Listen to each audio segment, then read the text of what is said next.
Welcome to the WIHS Journal. On today's broadcast, we'll be talking to Dr. Glenn Havamaki, the former pastor of Elam Park in Cheshire, Connecticut, where he was the head chaplain for over 30 years. Today, we'll be talking about Older Adult Month, which is this month, May.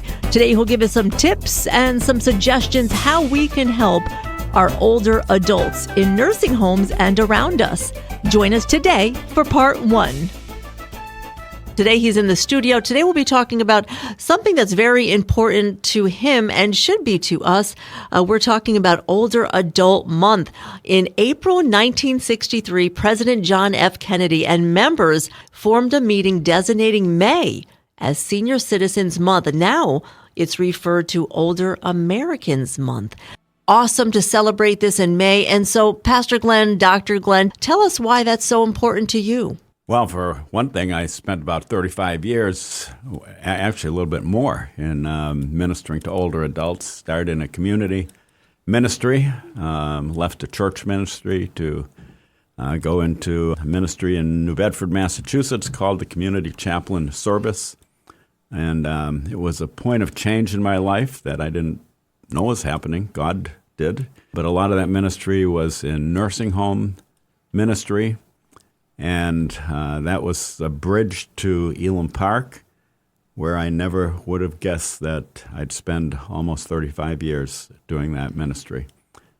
Awesome. And I think it goes back to being raised in a home where my grandmother lived on the second floor upstairs in the home that I grew up in. And I would probably go back to say God was preparing me for a ministry with older adults all the way back. Young kid getting used to an older adult. Planting a lot of seeds of Jesus to the older Americans. So why should it be important to everybody that this coming month?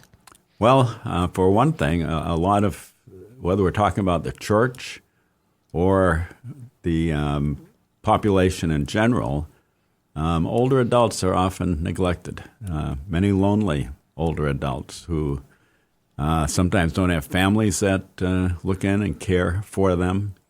A lot of them, especially if they're homebound, don't see many people coming to see them often, to pay attention to them. And so my book that we'll talk about a little bit later is also a book that really speaks to the family and to the church to give respect, honor, and purpose to older adults to their last breath. Yes. And but I think they've been sort of put on the back shelf for many years, and it's nice that the country took a national view and look at it, as did the United Nations at a certain point, to gain a awareness of paying attention to the needs of older adults, especially emotional, physical, and for us in ministry, spiritual needs of older adults. Yes. So you drove down here to talk about this, and we appreciate that so much. Our listeners, our community, how can we help celebrate Older Adult Month? How can we do that? Well, I suppose one thing we could do is identify those in our own families, first of all, that we can pay attention to. And, especially as I speak to grandkids now in a grandparenting ministry that we do, for grandkids to pay attention to their grandparents and to build relationships with them. And it's sort of a two-way street, as the young people, families can encourage the older adults in their families and then gain the wisdom from older adults to their young lives or to even the adult children, parents' lives. So first identify people in our families. Our churches could do a better job even in terms of, I use the phrase of a hidden people group that's in our backyards of almost every church, every community. And it's a real mission field that is neglected, I believe, by the church in many ways. The people on the doorstep of eternity who need spiritual input, And I could tell you stories of pastors that I visited with at Elam Park who came because they knew they needed to do it and should do it, but really didn't like doing it. They were uncomfortable visiting with older adults. But we have homebound people who sort of get lost out there in their world, and even in a nursing home community where you have people all around you, there are a lot of lonely people in those nursing homes. So I think just taking the step to identify someone to start a ministry in a nursing home, and there's materials out there and resources that people can use if they've never done it, but if they have a calling and a heart for older adults, could go and begin a service. I remember one church here in Connecticut that surprised me, that during their Sunday school time, a group of people, and they had several teams, they would go to a nursing home to do a worship service because people were used to worshiping on Sundays. Mm-hmm.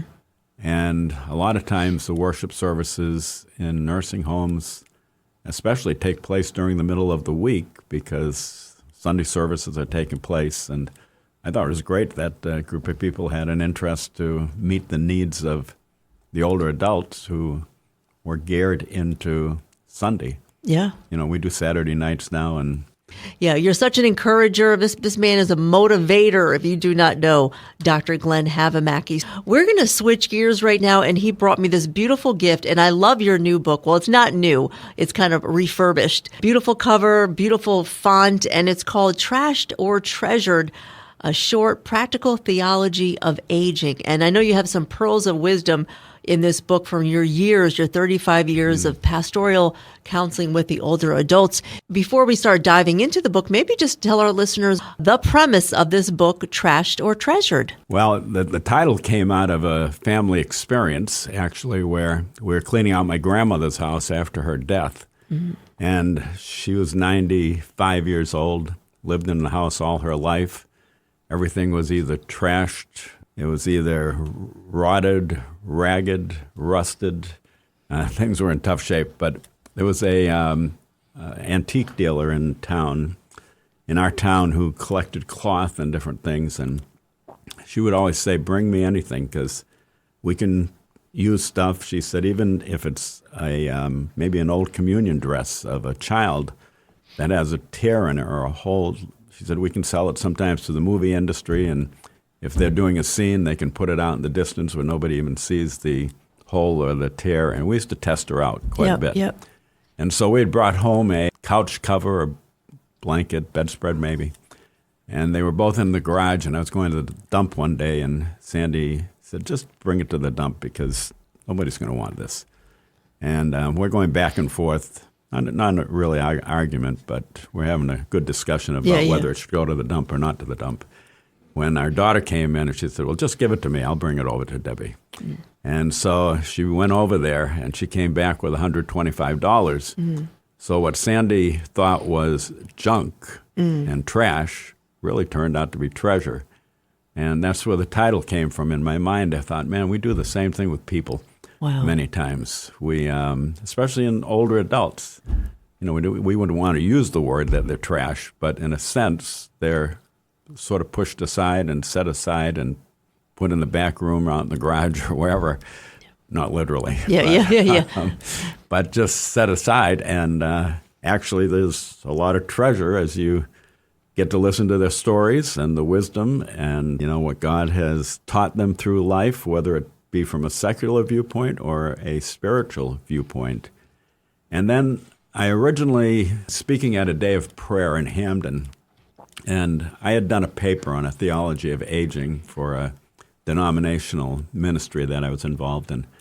And there was this young guy in the front row listening, and he was just flipping through the scriptures. And he came to me after, and he said, I'm a local pastor. And he was in his 30s, and he said, you've said things today and taught me things that I've never thought about as a pastor. Once again on the broadcast with us was Dr. Glenn Havamaki, the former pastor of Elam Park in Cheshire, Connecticut, where he led the head ministry for over 30 years. Today we were talking about Older Adult Month. which is this month, May. Today is our first broadcast. Join us tomorrow. We'll continue more about his book called Trashed or Treasured. I'm Anissa Porticelli for News and Public Affairs.